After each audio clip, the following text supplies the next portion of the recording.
আসসালামু আলাইকুম প্রিয় দর্শক, কেমন আছেন সবাই? আশা করি আল্লাহর অশেষ রহমতে সবাই ভালো আছেন। তা আজকের এই ভিডিওটি যে যেখান থেকে দেখতে আছেন সকলের প্রতি রইল আমার সালাম এবং আন্তরিক ভালোবাসা।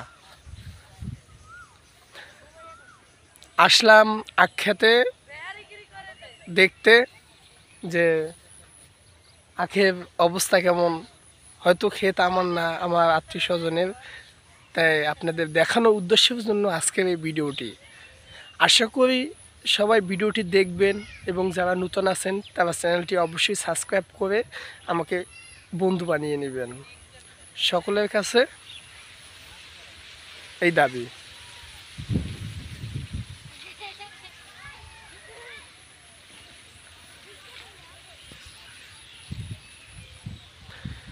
এখানে প্রায় কোনো মাপ নাই, বহুত জায়গা। এখানে সব বিল, পুরো বিলটাই ধরেন আখ চাষ করা হয়েছে।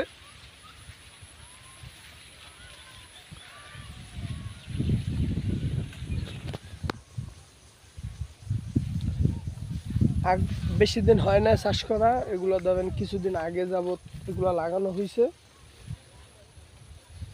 1.5 থেকে 2 মাস হবে, তাতেই এত বড় হয়ে গেছে। যদি আর 6 মাস থাকে তবে তো খাবার মতন হয়ে যাবে। এগুলা ভালো জাতের আখ, মিষ্টি। তাই এগুলা দেশে এবং বিদেশে সবখানে এগুলা রপ্তানি করে। যেমন বিদেশ বলতে যেমন ধরেন এখান থেকে পাইকারি দামে সেল দিয়ে দেয়, এগুলো ঢাকা চলে যায়, চট্টগ্রাম চলে যায়, বিভিন্ন জায়গায় চলে যায়।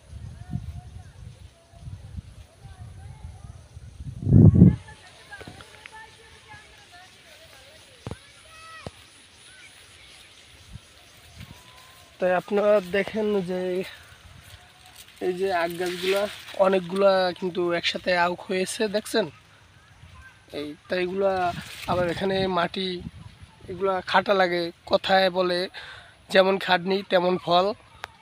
আপনি উপার্জন বেশি করতে চাইলে আপনি বেশি কষ্ট করা লাগবে। তাই এই যে মাটিগুলা দেখছেন সব টাইনা দিয়েছে।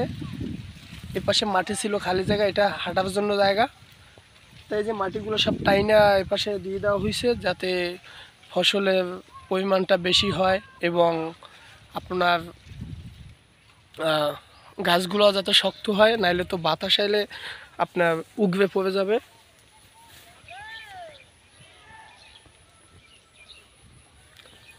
যাই হোক দর্শক বন্ধুরা, ভিডিওটি বেশি বড় করবো না, ভিডিওটি